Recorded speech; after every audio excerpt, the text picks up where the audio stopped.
滚！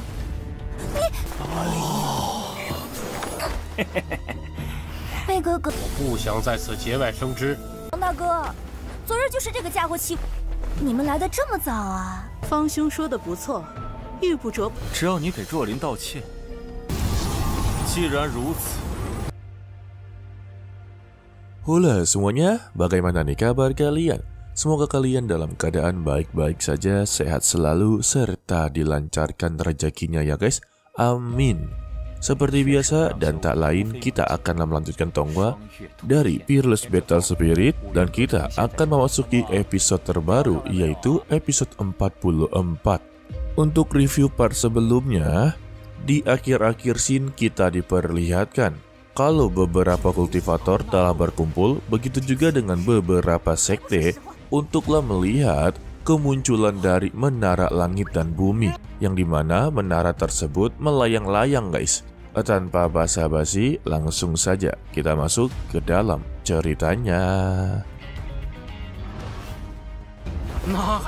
Lalu mereka juga kedatangan salah satu sekte yang dikenal begitu hebat dari ahli seni bela diri pedang. Dan ini diketuai oleh tetua Fen Jianmen. Tetapi dia juga tidak luput dari sikap sombongnya. Bahkan juga menghina sekte Xuanling.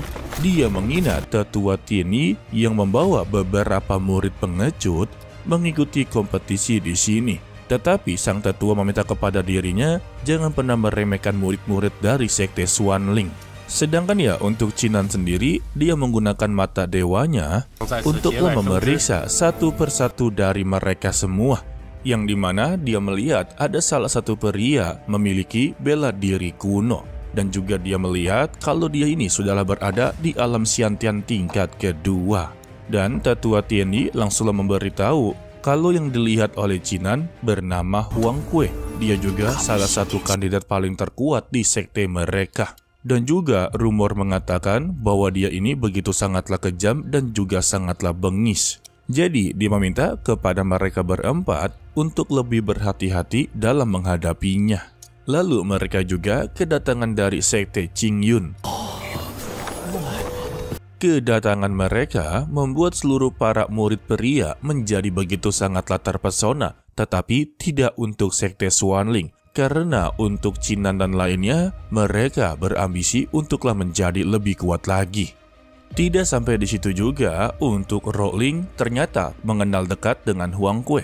Terlebih juga untuk Rowling, dia benar-benar sangatlah menyukai dirinya.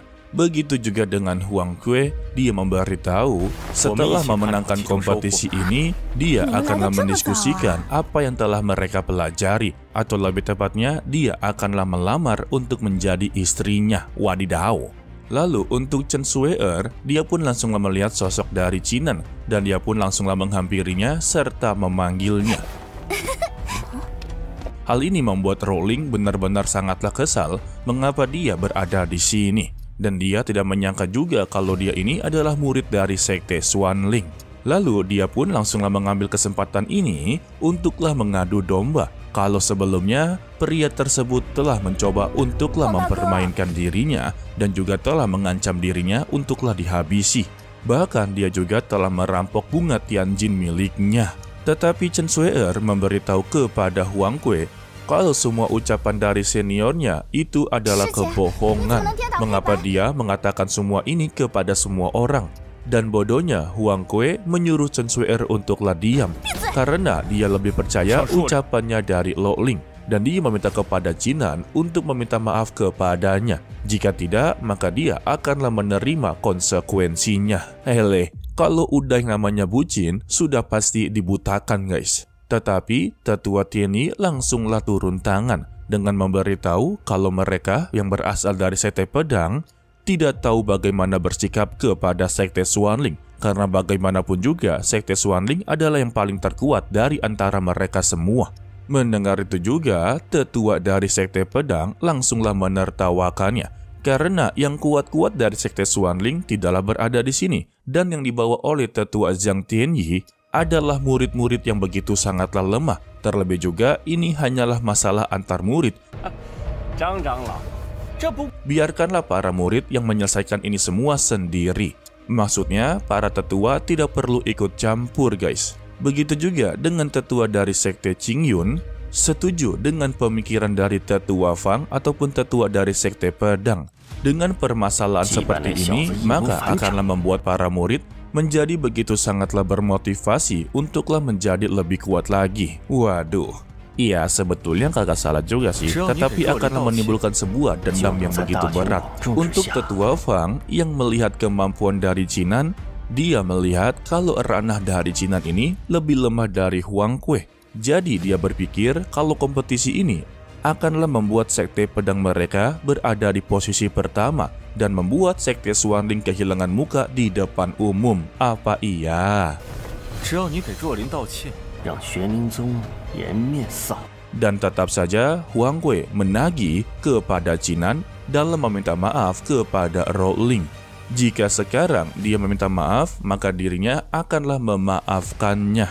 Sontak itu pun dijawab oleh Jinan kalau dia tidak perlu meminta maaf kepada siapapun. Lagi pula, dia sama sekali tidaklah merasa bersalah. Namun, dia mempunyai sebuah nasihat untuklah mereka berdua. Jangan biarkan siapapun berhasil untuklah memprovokasi dirinya.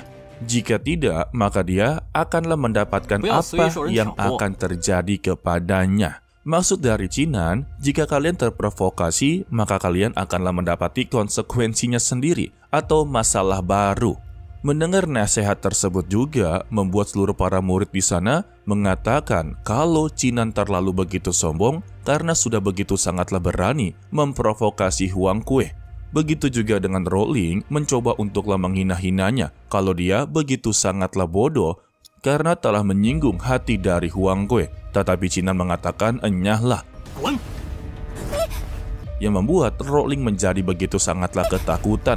Lantas karena ceweknya dibentak oleh Jinan, dia pun langsunglah memberitahu kepadanya kalau dia ini telah melebihi batasannya, maka dia tidak akanlah memberikan ampun kepada Jinan sembari mengeluarkan kekuatan spiritualnya. Widih. Setelah mengeluarkan kekuatan spiritualnya, beberapa kultivator di sana menjadi begitu sangatlah takjub karena dia ini ternyata memiliki sebagian kitab surgawi dan mereka telah menyimpulkan kemungkinan untuk kompetisi ini kalau Xuanling akanlah dikalahkan dengan begitu mudah oleh sekte pedang. Lantas untuk Huang Long sendiri hanya bisa geleng-geleng kepala kepada Huang Kui. Padahal mereka berdua ini memiliki marga yang sama, tetapi sikapnya begitu sangatlah sombong. Dan dia hanya mengucapkan kalau Huang Cui akanlah mati di tangannya Jinan. Lalu ya untuk Jinan sendiri, dia pun berjalan ke depan untuklah menghadapi dirinya. Tetapi terdengarlah seorang pria yang mengatakan siapa yang membuat jenius besar dari sekte pedang benar-benar begitu terpancing amarahnya. Dan dia adalah Wei Hao, salah satu murid jenius yang bisalah mengimbangi kemampuan dari Huang Cui. Dan dia juga kandidat finalis dari kompetisi ini.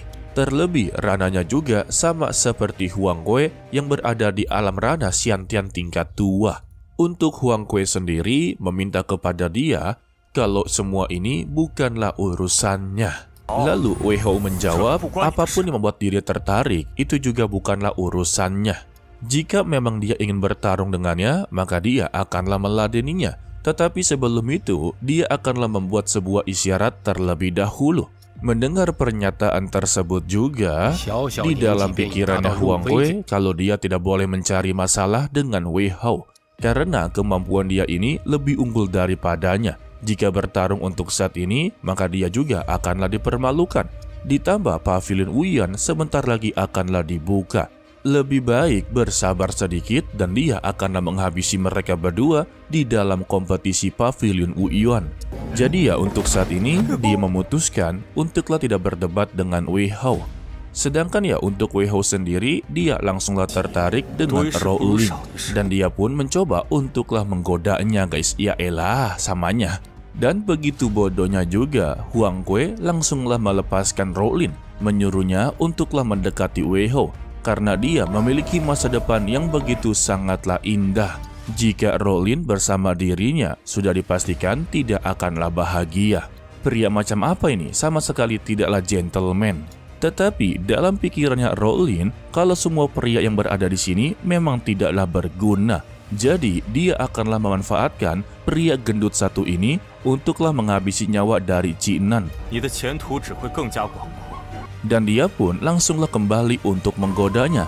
Setelah berhasil menggodanya, Wei Hao pun langsunglah mengucapkan dia berjanji untuklah melindungi dia dari siapapun orang yang mencoba untuklah menindasnya. Sedangkan ya untuk tetua Fang, dia sampai geleng-geleng kepala. Karena untuk peserta dari Pavilion Wuyan berisikan orang-orang yang begitu sangatlah kuat. Dan juga dia merasa ada yang begitu janggal. Dia menyimpulkan sepertinya ketiga faksi ini telah membentuk sebuah aliansi untuklah menghancurkan sekte Xuanling. Sementara itu untuk Rolin langsunglah memberitahu kepada Wei Hao kalau tadi dia berkata untuklah melindungi dirinya dari orang yang telah menindas dirinya. Kebetulan kalau Cinan telah menindas dirinya dan dia meminta untuklah perlindungan. Mendengar itu, Wei Hao pun langsunglah menoleh ke arahnya dan Cinan langsunglah tersenyum. Karena untuk Wei Hao dan juga Huang Kui bukanlah tandingan dari Cinan guys. Dan kita bersambung untuk dilanjutkan part berikutnya Selasa minggu depan. Ya untuk episode ini sebetulnya seru ya karena emosi kita benar-benar terpancing guys. Ada pria yang begitu sangatlah bodoh dan juga tidak gentleman. Ada juga pria yang tergila-gila dengan wanita dan juga ada pria yang masa bodoh seperti Cinan. Mengapa Mimin bilang kalau Cinan lebih kuat dari mereka? Bukan status dia dari MC utama karena itu memang sudah privilege dia. Ini Mimin jelaskan berdasarkan kemampuan dia yang telah dia latih. Sebetulnya untuk Cinan telah berada di alam Shantan tingkat keempat guys. Hanya saja tubuh fisiknya ini belumlah bisa memadai. Maka dari itulah dia masihlah berada di alam tubuh fisik tingkat ke-9.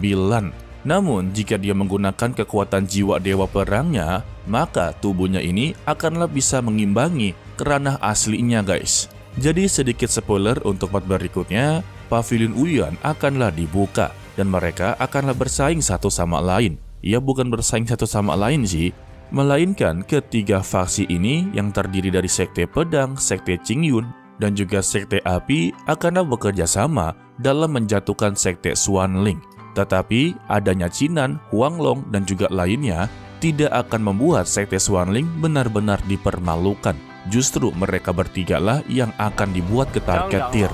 Oke lah sepertinya cukup sampai di sini saja dulu untuk video kali ini ya. Mimin ucapkan terima kasih kepada kalian yang telah menonton sampai akhir. Pesan dari Mimin, tetaplah menjadi orang yang baik walaupun itu sangatlah sulit. To be continue, sampai jumpa di video berikutnya. Bye-bye.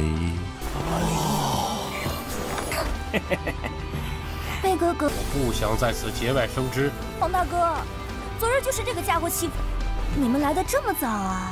方兄说的不错，玉不琢不。只要你给若琳道歉。